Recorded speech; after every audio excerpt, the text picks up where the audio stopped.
The war in Ukraine has changed the world. And now we need to think about where this world is moving to, together. That's why MIM Business School is launching the nationwide educational project Reinforce UA, where the world's greatest minds will share their ideas and insights. And you will get their experience, change your perspective, and discover what changes should the business be ready for, before and after the victory. Every week on reinforceua.com. Hello, I'm Vyacheslav Pokatillo, and welcome everybody on Reinforce UA project. The project was designed in order to widen the discussion about the future, and therefore we invited world-renowned intellectuals to share their view about the problems the humanity is facing for and the issues which will define our future worldwide. The project was made possible due to the generous support of Bogdan Havrilishin Family Foundation, 50 Thinkers Organization, and three major business education associations, AACSB, AMBA, and EFMD. We are very grateful to our guests and remind that every lectures are recorded and will be available afterwards on various platforms, YouTube in particular. Before I shall give the floor to our honorable guest today, I'd like to remind you that we are online, and after the end of the presentation, you will be able to ask questions. And for this purpose, I kindly ask you to use Q&A button rather than a chart. And now I have the honor to introduce Professor Dr. Paul Timmers, who is a research associate in University of Oxford, Oxford Internet Institute, professor in European University Cyprus, visiting professor in Leuven University and University of Rijeka, senior advisor in Brussels, president supervisory board Estonian e-governance academy. He previously worked in European Commission and also as a manager in the large ICT organization company, and has a wide qualification, broad qualification from being PhD in physics to Harvard graduates in cybersecurity. So welcome, Professor Timmers, and we appreciate your time for today and have a pleasure to give you the floor. Thank you very much, Professor Pokatillo, and it's a great honor for me to have been invited to your regular seminar series, which is very impressive that you have been taking this up and maintaining it throughout the very, very difficult circumstances in which we all feel a lot of solidarity with you. What I will do is for the next 30 to 40 minutes, give a presentation about building digital strategic autonomy. And if it works out well, I will try to share my screen and use a few slides for that. So there we go. And you should be able to see now a slide that says building digital strategic autonomy. And I will also talk in particular about the European Union, as I'm a lot involved in that, and also have a background as a policymaker in the field of digital policies in the European Commission in the European Union. So building digital strategic autonomy, I will deal with that a little bit from a somewhat more theoretical perspective first. What are we actually talking about? But later also becoming a bit more practical and talking about some of the EU initiatives and EU laws, such as data protection, that you see to be quite relevant for digital and digital strategic autonomy. So let's move to first saying why is actually sovereignty nowadays such a top concern? And it's kind of obvious nowadays, but it wasn't so obvious a few years ago. And that's really because of the rising international tensions, and the war of Russia against Ukraine is certainly one of the factors that nowadays makes that if you say sovereignty, it's very obvious where people see that sovereignty is threatened, that there is a real threat to sovereignty. But that is not only that international tension, but also the tensions, for example, between the United States and China. And then there is the digital transformation of the economy and society and democracy, and the dominance of a number of digital companies that sometimes are much larger, as a matter of fact, than an individual government, and have a lot of influence on what may happen in public debate and the control that the government still has on public services. And I'm talking here about the big tech companies, but also the changes that are happening. Digital public services, for example, is quite a change and is challenging traditional government. And then there are the global threats: cybercrime, the climate change, the threat to the planet, COVID-19. These are threats that do not respect any borders. They actually don't care about sovereignty, and they make that states are put under a lot of pressure. Ultimately, that results into something that you might call a sovereignty gap. Now, what are we actually talking about? What is this sovereignty? And sovereignty is something that has developed over many years, hundreds of years in thinking. And the picture that you here see is Europe in 1648, when it was made up of many kingdoms, princedoms, the Roman, Holy Roman Empire, the Ottoman Empire next to it. You see actually the Polish-Lithuanian Commonwealth, and a part of Ukraine being part of that. The world looked very different at that time, and there was a lot of fighting. Millions of people, in fact, died because of these fights. And gradually, there was an agreement established and an understanding that some way or another, you had to agree on a more stable situation focused around states. And these were becoming the sovereign states, actually focused around sovereignty. Philosophers like Baudin, Hobbes, Rousseau worked at that time. And something was established in 1648, the Peace of Westphalia. The two treaties of Westphalia that established the peace at that time are often seen as the start of sovereign states. Baudin, a philosopher, French philosopher, political philosopher, defining the sovereign, the whole idea of the sovereign. Hobbes defining the state as the focal point of sovereignty. And Rousseau saying that really the state is only legitimized because it's the people that want to have the states. It's what is called popular sovereignty. And of course, this developed a lot over time, and we are no longer in that situation of 1648, and much has happened.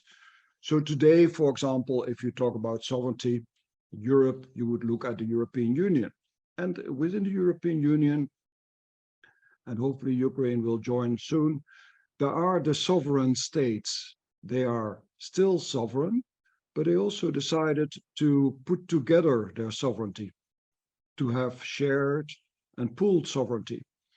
And to an extent that meant sometimes that they have given up to get more back, actually, some of the things that they have a say about. For example, in Europe, you cannot block trade in the internal market because we have the freedom of flow of goods, people, services, and capital. That's the internal market. So countries cannot just decide to stop trade. That's something that is decided together how to organize the market. That's really the economic origins of the European Union, pooled sovereignty. But I want to make the point that it's not always about giving up sovereignty, not at all. In fact, here you see two examples to the right of the screen. The .eu, the domain name, is something that is a European asset. It's owned by all of us in Europe, but it actually doesn't reduce the sovereignty of any of the member states of the European Union. And the other example that you see there is the COVID-19 certificate. The COVID-19 certificate creates a situation that you can, when you are vaccinated and you show the certificate, you can freely travel across Europe. In fact, that doesn't reduce the sovereignty of any country on their public health system, but together we get something more. More than that, it's also creating a stronger position of Europe in the world. There are 60 countries and 1 billion people that recognize the European COVID-19 pass. So actually, this is an example of a triple win. Every state gains in it. The European Union gains in it as credibility internally and gains strength and credibility externally. So sometimes putting together sovereignty can also lead to a win-win-win situation.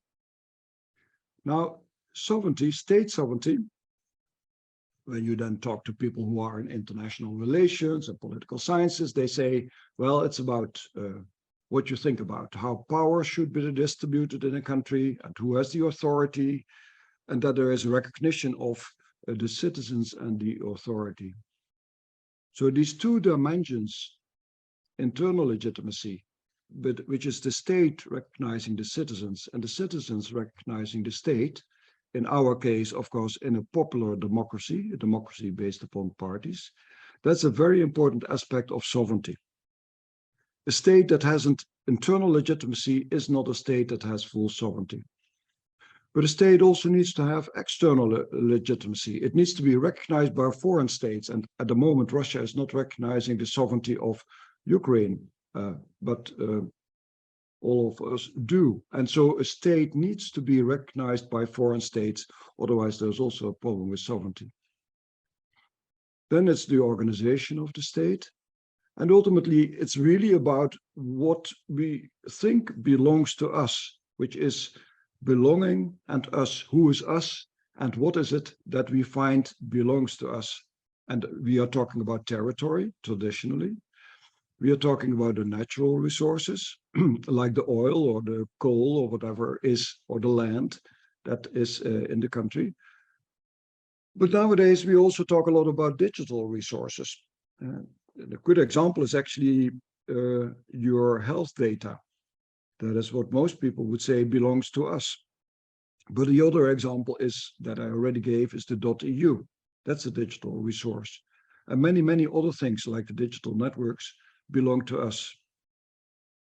It's the people, it's the values and the culture. So sovereignty is not something that is very strictly defined. And as you understand, between 1648 and 2022, it has also evolved a lot. And it's sure that sovereignty will continue to evolve much, especially our focus of today, because of digital developments. Now, sovereignty is perhaps a nice concept, but practical people as we are, we would say, so nice to talk about it, but how do you actually realize it? And to make it happen is what is called strategic autonomy. So strategic autonomy is really the means to defend and build sovereignty. It's what you can do, what you know, what you have control on. It's to have the means to decide and act on anything that you find essential for your future in economy, society, and democracy. So if you don't have any control on, say, the jobs of the future, you don't have a full strategic autonomy. If you cannot have your own organization of democracy, and your democracy is being undermined by misinformation coming from the outside, you have a lack of strategic autonomy. So strategic autonomy is kind of quite practical. It's about having the capabilities, which is what you know. It's about the capacities. It's about how much you can do, and it's about controlling them. And this is actually terminology that comes from the military environment. So in the military environment, they always think about what are your capabilities, what are your capacities, and what is your control. But the great difference now in the digital world is that this is no longer about military only. It's actually about all of economy, society, and democracy, because digital has a real impact throughout economy, society, and democracy. It affects your capabilities and capacities and control across anything that we are involved in, also, for example, as companies or from a business perspective. Now, you will read a lot in this area about other kind of terms that are used. So, for example, digital sovereignty is used quite often, and that's then really about having strategic autonomy in the digital domain, so having those capabilities and capacities and control. But people also use technological sovereignty, material sovereignty, financial sovereignty, health sovereignty, or health strategic autonomy, and you can go on. So it's a label that is used for many areas. But really, digital strategic autonomy is about what is it that we know, what is it that we can actually do, and how much do we have control on it. And understandably, the concern of many governments is that they have lost control, and that perhaps the future capabilities and capacities will go somewhere else, because perhaps the data are going somewhere else. So how do you then, in which ways can you then actually achieve strategic autonomy? And there are basically 3+1 ways. The one way is what is called autarky, or self-sufficiency. Do it all yourself. And that's simply unrealistic for Europe and unrealistic for most individual countries. Perhaps it's realistic for the United States. Perhaps it's what China tries to achieve, to do it all on their own.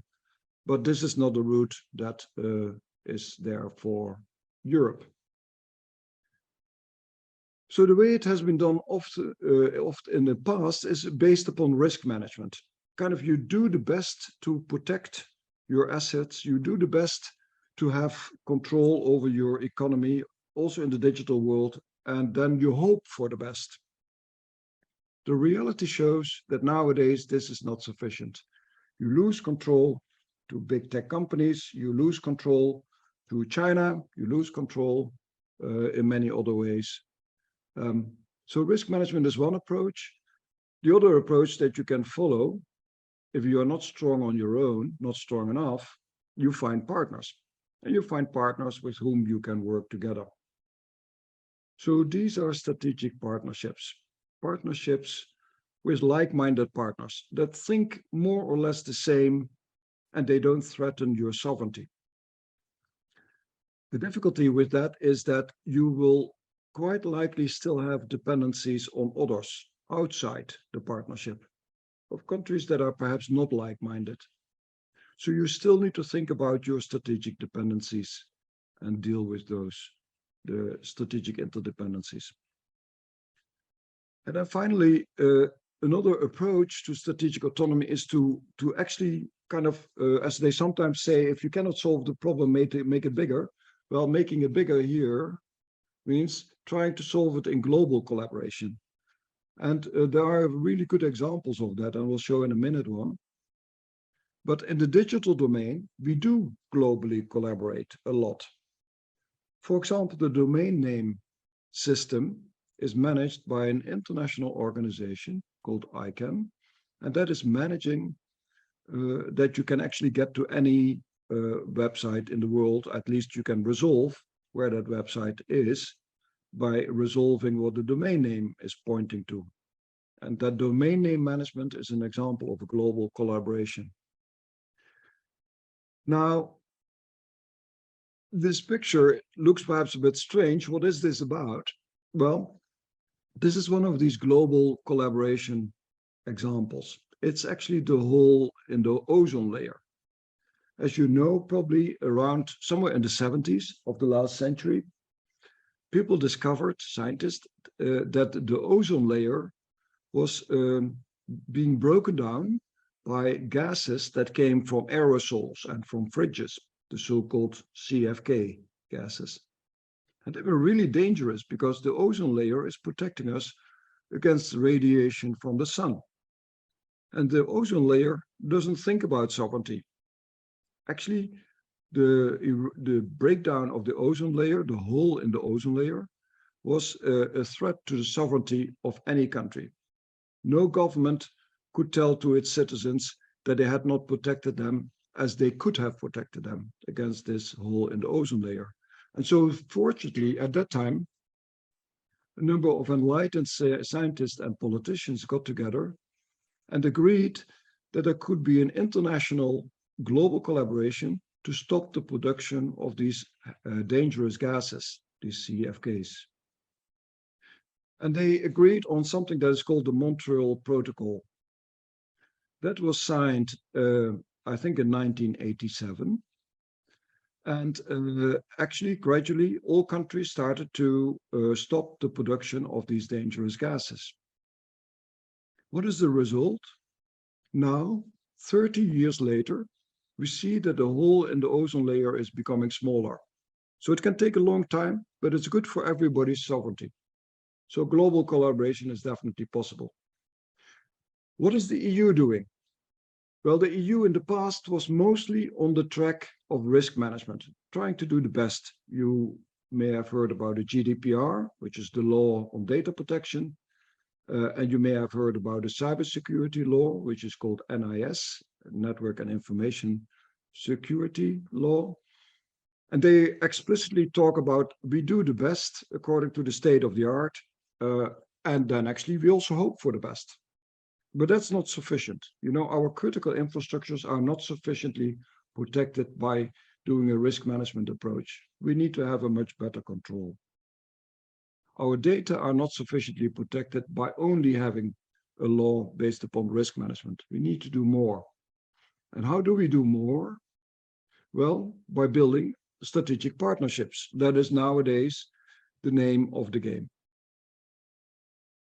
So Europe is seeking strategic partners, working together, for example, with the United States in the field of chips, the EU Chips Act, and the transatlantic, the TTC, is the Trade and Technology Council. And Europe is working together with like-minded partners, for example, in NATO or in the EU Defense Fund. But not everything is already going in that way. When we talk about, for example, platform regulation, that is to regulate the big tech, social media and cloud platforms, that's somewhere in between risk management and strategic partnership approach. There is a successor on cybersecurity that is still having elements of risk management. It's not about getting everything under control. And it's kind of also realistic because it's very difficult in critical infrastructures where you buy for your electricity network, your digital systems from across the world to have everything completely under control. And there's something else, the digital wallet, that I will talk about later. We also have things in global collaboration. I already mentioned the COVID certificate, and perhaps in areas like artificial intelligence, 6G, 5G, the telecommunications network, and blockchain, we can actually do more and also show more leadership in global collaboration. Because wouldn't it be great if we can solve these kind of challenges globally, rather than having to limit the opportunities for business by going into strategic partnerships or risk management? So there are some kind of stories around strategic autonomy that don't really hold. Very briefly, some people think it's all about protectionism. It's not all about protectionism. That's not what people want to have, not reasonable people. There are also people who don't really go into the details of strategic autonomy. And they think we can afford it all. Well, we can't afford it all. It is very costly. And I will show in a minute why. And some people are looking into the past and they say, let's take back control, you know, like the slogan that was used in Brexit. Well, see where Brexit has been leading to. You can't take back control on something on which you never had control. And in the digital domain, an example is cloud. When people say, let's build a European cloud and take back control on cloud, well, Europe never had control on cloud. So it's better to look forward, to look towards the future rather than looking backwards. Now, there are also some risks in strategic autonomy. So it's kind of like a slogan. I already said it's used for everything. And sometimes that's not quite proper. It's the thing of when you have a hammer, everything looks like a nail. So let's be a bit critical about using the word strategic autonomy. And let's also not have hyped expectations about what governments can do. Because governments often, they don't really know that much about, for example, digital. or perhaps they don't have the mandate to act in this area. So to take an example, Europe has a limited mandate when things concern national security.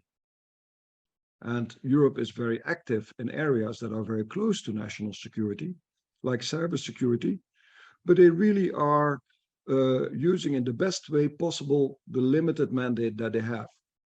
So you don't over-expect what can be done on strategic autonomy. Europe has one particular strength, which is actually Europe is quite good at making rules. And not everybody likes it, but they are being followed. And they are being followed not only in Europe, in the EU, but also outside. And that's what they call a Brussels effect. So other countries are starting to align themselves to the data protection regulation, to the GDPR, because Europe is a big market and it sets an example. But it's also setting an example because it's the first one to move. But nowadays we see Beijing moving very fast. So is there going to be a Beijing effect and not only a Brussels effect? And then there's something pretty profound to think about.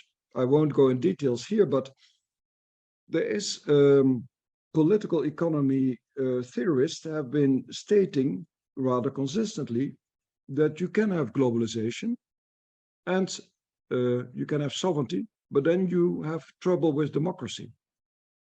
You can have economic globalization and democracy, but you get trouble with sovereignty. In other words, they say you can take two out of the triplet of globalization, sovereignty, and democracy, but you cannot have three. And we need to seriously think about that. So companies that want to go global have to think about it. Are they not ultimately endangering to a degree the sovereignty that governments want to have? Or are they not creating situations in which, for example, jobs disappear, on which people never had a democratic say? So there's a tension in strategic autonomy. Then let's move a bit more towards digital. So digital creates many changes, as we always and all know. We are talking about new territories like the digital territories of national data, intellectual property, networks, the satellites that you now use a lot. They become part of what needs to be protected. Digital is also making changes in the way we organize our state and democracy, digital democracy, but also it creates a lot more transparency. Here, a little example. In Belgium, there were some researchers that were using AI, and the AI is analyzing images that are coming from Parliament, video from parliamentary debate. And the AI is finding out how much of the time the politicians are looking at their mobile phone. And it's a bit small here, but there are some politicians that have been looking 85% of the time at their mobile phone. So this is AI, digital, creating transparency, but you have to be quite careful that this is not used for misinformation or disinformation. Perhaps these politicians have to look at their mobile phone because they also have to manage a family at home. Or perhaps they have to verify information that they hear from the speaker and they want to actually be better informed. So more transparency, but also more need to be critical. Digital has also led to a blurring of lines between civil and military. And an example is, of course, the use nowadays of Starlink, for example. I can point you to a blog that a number of people have been writing about how the war in Ukraine has impacted the thinking on EU digital sovereignty. And one of that is definitely this blurring of lines between civilian and military, between the big tech companies and the defense of the state. And then ultimately, digital is making clear that these digital platforms, the social media, the big cloud companies, that they have a lot of power. And as said, states are struggling with that. And we can't ignore in the big world that these digital platforms exist. They have to be part of the way we organize sovereignty in the future. But we also have to empower individuals, and we can do that digitally. For example, with digital identity, with the digital wallet, to unlock the power of what is called self-sovereignty. And this can also be quite interesting for business, because people, a number of people, do really want to have control on their digital life. And we can enable that on, for example, a digital wallet on the mobile phone. Now, it brings several dilemmas. I won't go into this in detail, but you see there's this whole range of technologies that you actually need to have some kind of grip on, some kind of capability, capacity, and control. But it's so much, it's very hard to choose what is the priority. Europe, for example, has now chosen as a priority semiconductors, chips, and 5G, for example, and data spaces. But there's a lot more that is waiting there, and it's hard to make the choice. And digital strategic autonomy has also a dilemma of digital dependency. What do I mean by that? This is a complicated diagram, but it's a digital dependency index that has been changing over the years, and it's the dependency on the United States. So the United States has actually become a more important provider of digital technology to many, many countries, including almost all of the European countries. And the ones that have become less dependent is, of course, China, because they are building their own digital ecosystem. So you have to have a sense of realism. There is a big digital dependency. It has only grown over the past 10 years. It's not going to be reduced overnight. So again, strategic partnerships with the United States, for example. And digital then also changes the way we see sovereignty becoming a reality in cyber war, in hybrid war, in what is called unpeace, a constant distortion below the level of open war, but far above the level of peace. It's also sometimes actually this notion of the state is perhaps not always so absolute. So there are people who are trying to build a form of new states. This is, for example, a number of people that are trying to build kind of like a digital Pan-African state. You may say, perhaps not serious, but I would say serious to follow this kind of thinking. It's a global community. And it's a community that also needs to be served with products and services. And then you have the global digital commons.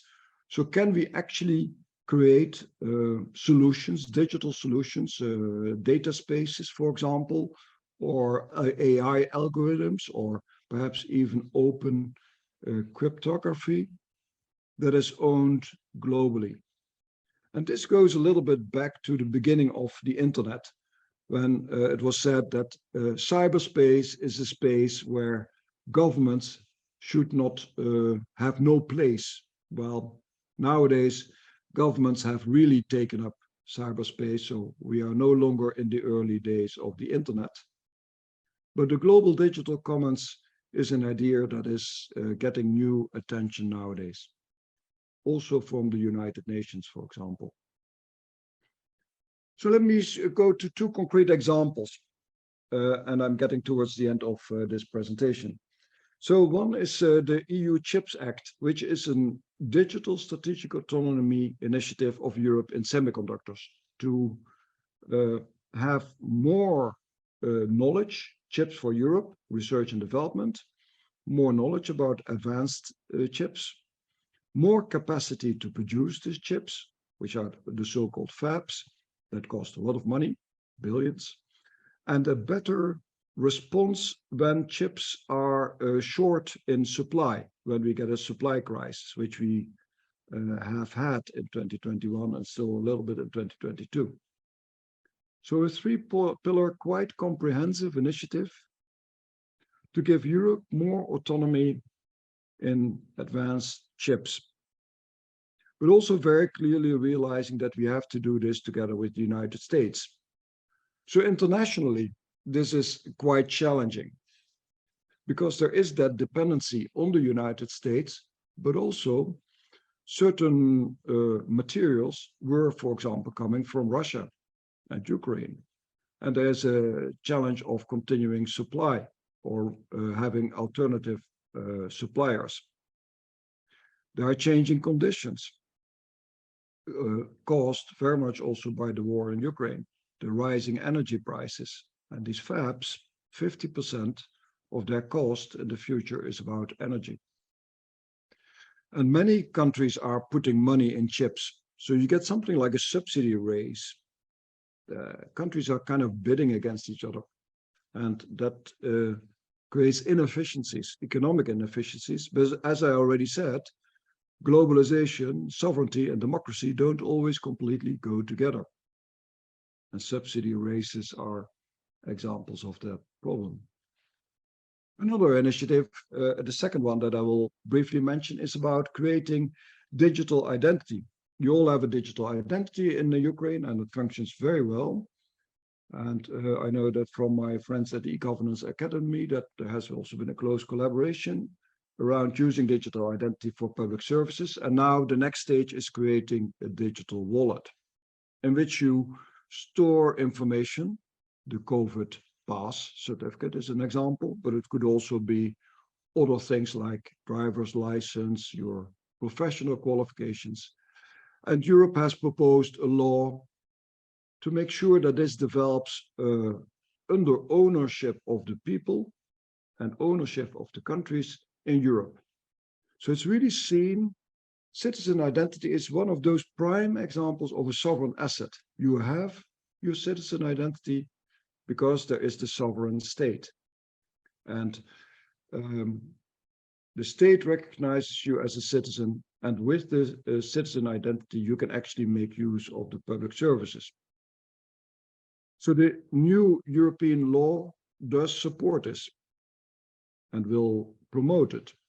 But it's not enough, because we require that the providers of the digital identity, which may be all kinds of companies, are also ensuring that it always works, it has resilience, and it respects sovereignty. That there is democratic oversight, because if you have access to the digital identity, and you have also access to, for example, commercial or entertainment activities of the citizens, you can start combining that. And that is quite concerning, because then we are going to mix democracy with commercial activities. And there are other kind of challenges that we need to deal with. So this is a strategic autonomy initiative that is in the making, you might say, but could still become much stronger and must become much stronger. We must have a viable and sovereign digital identity ecosystem in every country, and being able to use that between countries to have interoperability. And that unlocks a lot of business when you can do that. Then you can use your digital identity, having access to platforms, having access to your driver's license, booking into a hotel, using smart services that are combining that everywhere where you can then freely travel. So digital strategic autonomy is a mindset. It's a way of thinking for countries, for companies, for citizens. Let me just focus here on companies. Companies have to think about it that digital strategic autonomy is not going to go away. It's going to be with us, and it will impact the way you are a partner as a company in an industrial ecosystem. With whom do you work? You need to think twice if geopolitics may actually start disrupting your business. And with the rising geopolitical tensions, this is actually a reality that companies are confronted with. For example, companies that are doing business with China. Let me briefly say what it means for governments, business, and citizens, and then I finish. So, digital strategic autonomy, this geopolitics is not going to go away. There's no place to hide. And there are problems like climate change that are not going to go away, that are respecting no borders. You have to deal with it as a government. But you can use, as a government, digital strategic autonomy in a very positive way to strengthen your legitimacy, to protect your national digital assets, like you do, for example, to provide cyber defense, to combat disinformation, to create a more transparent government, more efficient public services, and to make sure that these future jobs on AI, on cybersecurity, on Internet of Things, that those jobs are actually in your own country. But countries must also consider that there will be dependencies, and they cannot be naive about those. So how we deal with those is still an unresolved challenge. And how we best work together in strategic partnerships with like-minded and with other partners, also globally, is still a challenge that will also very much rely on the initiative of private sector. For businesses, well, same story. Companies can no longer ignore geopolitics or the planet or technology changes. And business models you now see changing, that companies realize, just in time is a very efficient way of organizing the business, but we also have to organize for just in case, which is about resilience when things go wrong. But companies are now, as I said already, much more in partnerships with governments and with like-minded companies to build their value system. They can find those and they can actually be supported by governments. And ultimately, it is about customers, and the customers want to have the better alternative. So whether or not you are, let's say, in the same like-minded system, ultimately what counts is that you offer something that is value-based, that is global, that is open, that is the better alternative. Thinking about it, for example, when you are involved in digital identity or public services or logistics, the better alternative is a value-based, global and open alternative. And finally, it's also for all citizens. After all, democracy and the self-sovereign, educated citizen is the foundation of state sovereignty that legitimizes the states, in Europe at least, in our democratic systems. And education will play an important role in that. So we need to educate on European values. We need to educate on sovereignty with respect for European values and respect for the independence of education. An educated population, educated citizens are the best citizens that we can have for the future. And young people actually are, some of the surveys are showing that it's quite interesting. Young people see that the EU should be very active, also globally. They don't have that much confidence in the political system, but they do have a certain optimism and a certain kind of grounding in the past. So young people respond, they see technological optimism for the future, but also having a respect for heritage and roots, which I think is quite a strong basis for the future of digital strategic autonomy in Europe. So it's here to stay. Strategic autonomy, EU sovereignty is here to stay because it's about our freedom and our future. Europe is often criticized, but actually it makes progress, especially in these times of crisis, on strategic autonomy. And strategic autonomy is applicable to many things, to digital, financial, materials, what have you. But digital is really the leading light. Digital actually shows us where sovereignty is heading in this digital age. And so with that, I want to conclude and stop sharing my slides and interested to discuss with you in questions. And I hand back to Professor Pocotillo. Thank you very much, Professor Timmers. That's not an easy subject of discussion, I should say. We have a number of questions, but I'd like to start with the following. At the beginning, you started actually from the Peace of Westphalia, which followed the 30 Years' War.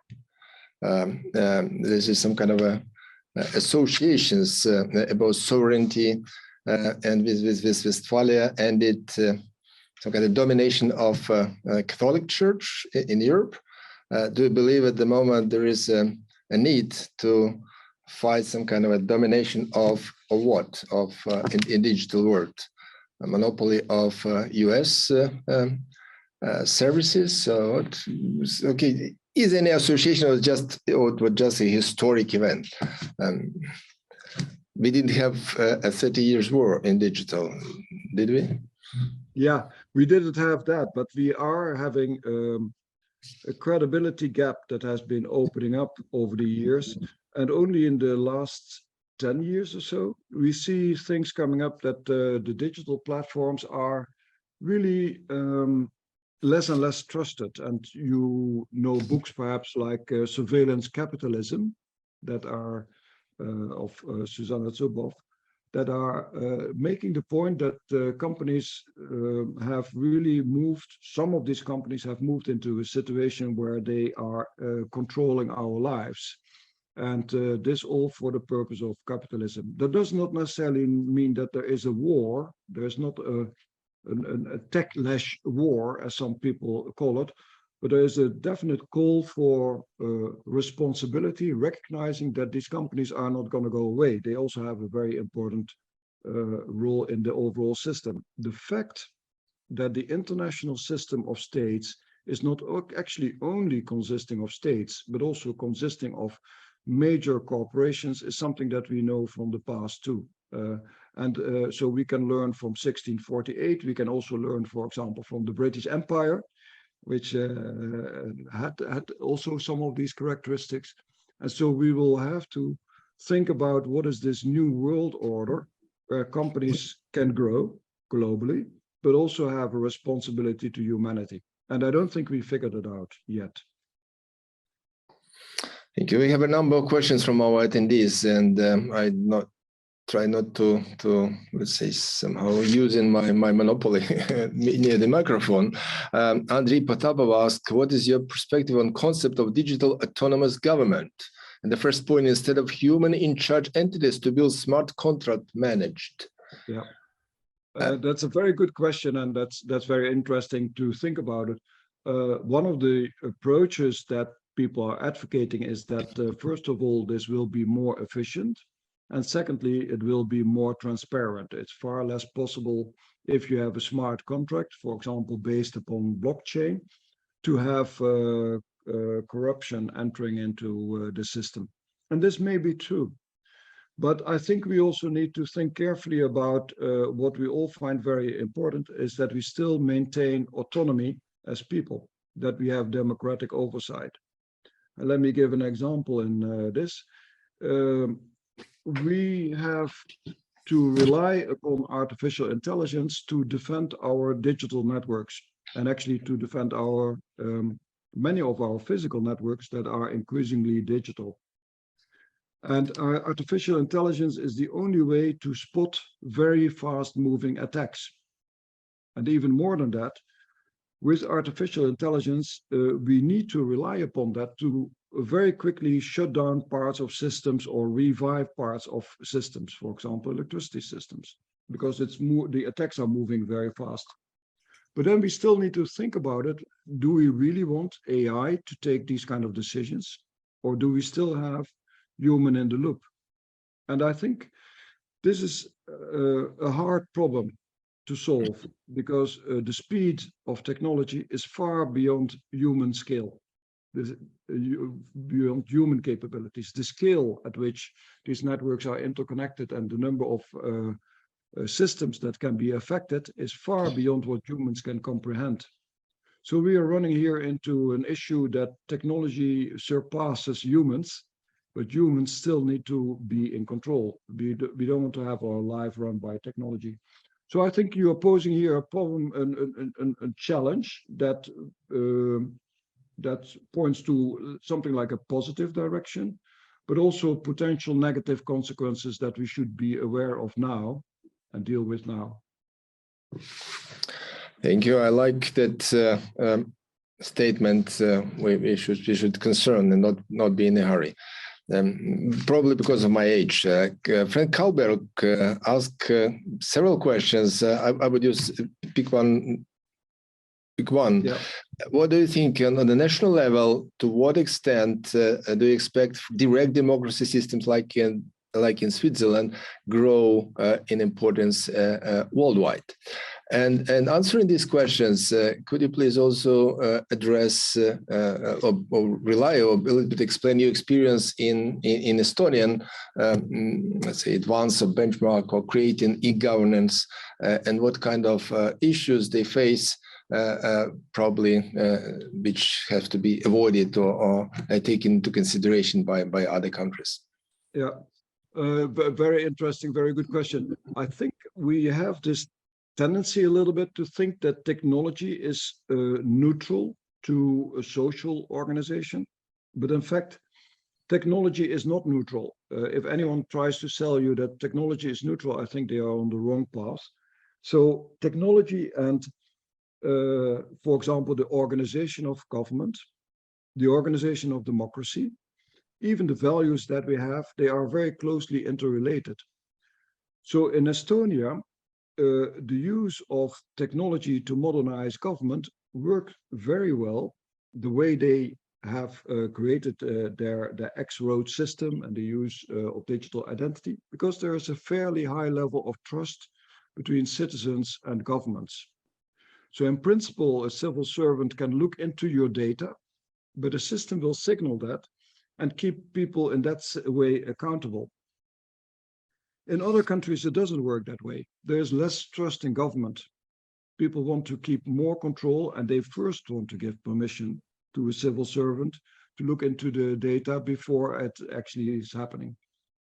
And so you get a different technological solution, a technological solution that is much more under control of citizens. And we had this debate when the COVID-19 pass, actually not the COVID-19 pass, but the tracing app for COVID was developed. What could this app actually all do and see?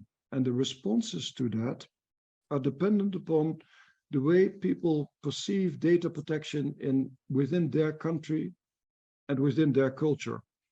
So the answer here is actually, we should be thinking about steering technology so that technology fits with the way we want to organize society and the values that we want to have.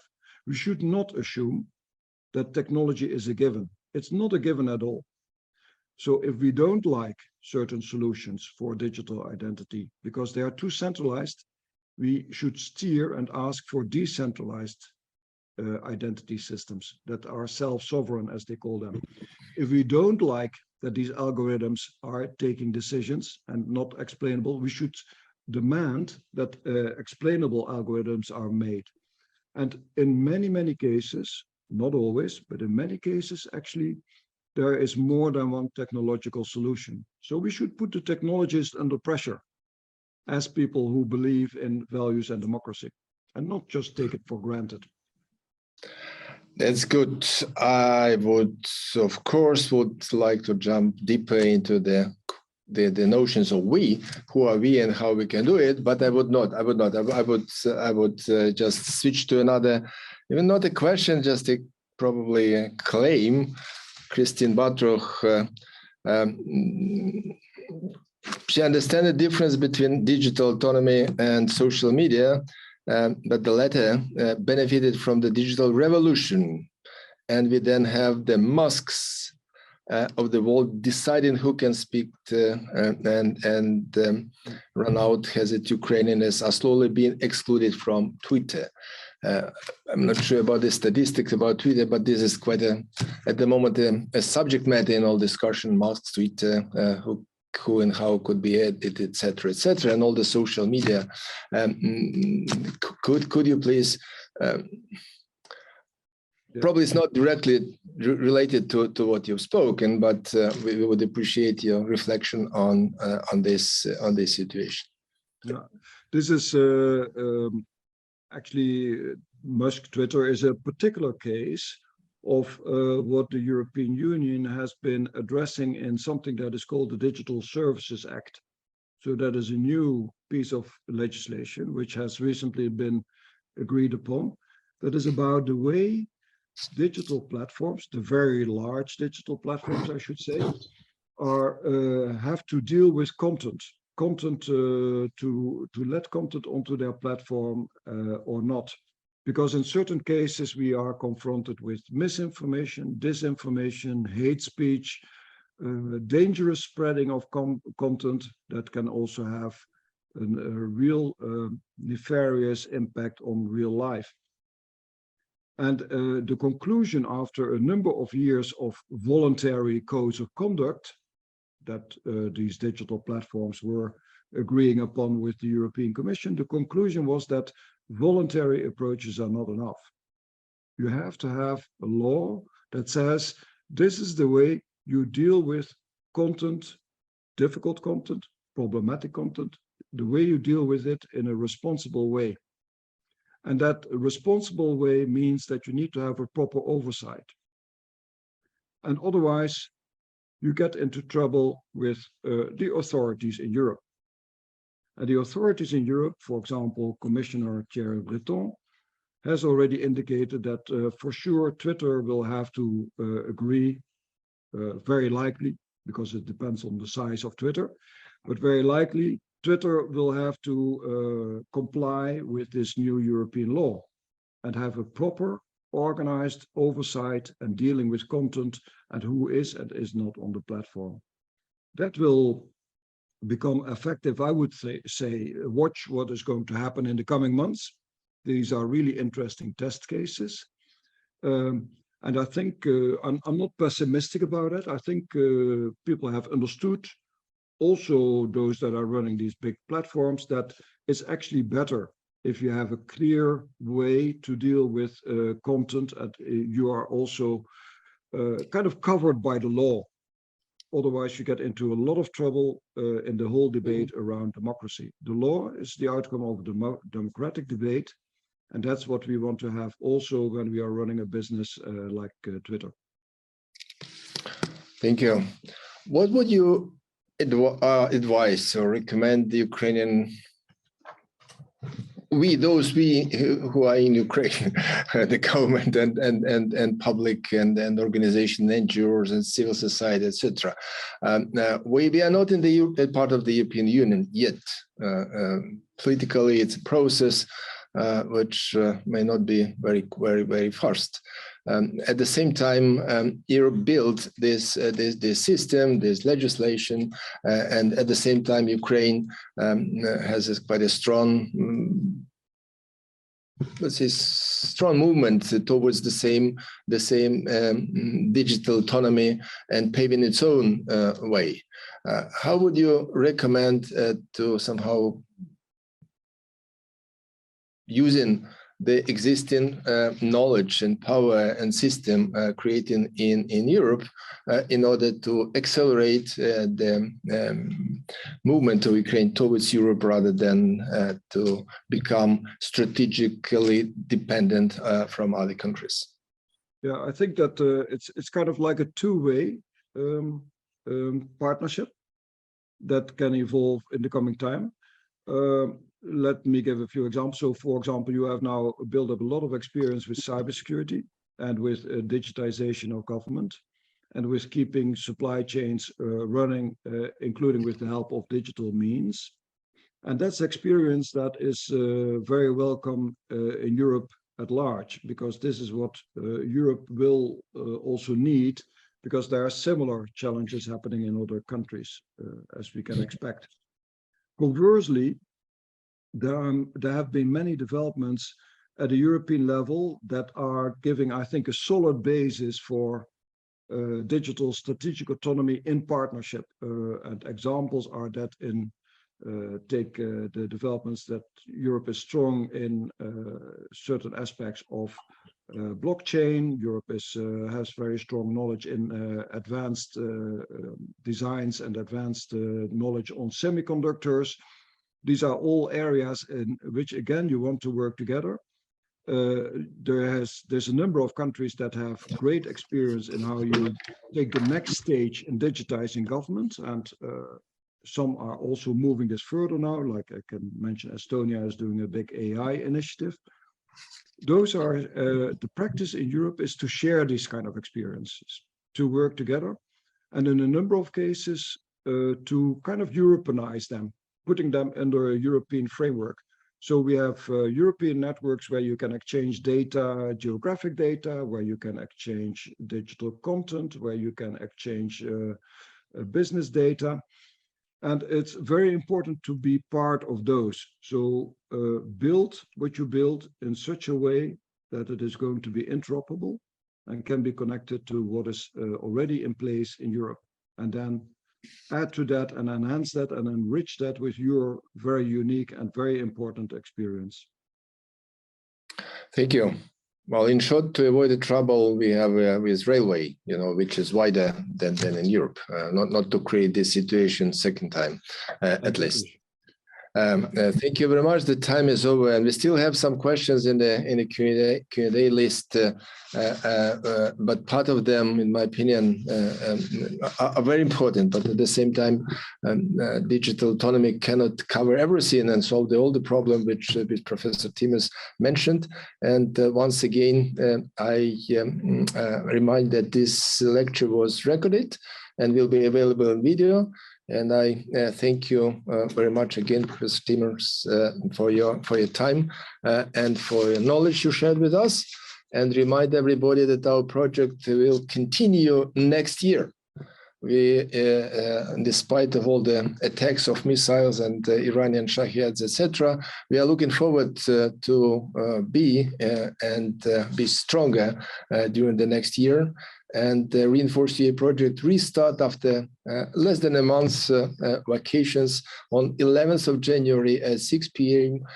With our guest Sally Helgesen, and she will be speaking about tapping the power of the female vision. This is quite an important subject for everybody in the world, but female are more inclined to the peace, and I do hope and wish all Ukrainians to remain strong.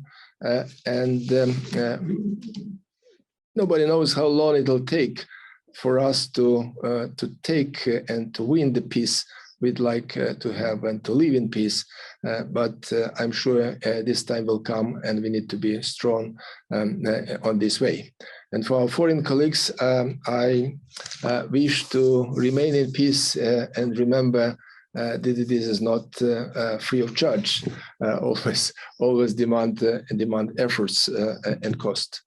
And I would abstain from wishing anything good for our enemies who are currently thinking of how they want to eliminate us from this earth, from both physical and digital world. So have a nice holiday season. Despite everything, to celebrate with your families. And we are looking forward to seeing you again on January 11 on Reinforce UA project. Goodbye, and thank you very much again. Thank you very much, and we are with you. Slava Ukraini. Slava Ukraini. The war in Ukraine has changed the world, and now we need to think about where this world is moving to, together. That's why MIM Business School is launching the nationwide educational project Reinforce UA, where the world's greatest minds will share their ideas and insights. And you will get their experience, change your perspective, and discover what changes should the business be ready for, before and after the victory. Every week on reinforceua.com.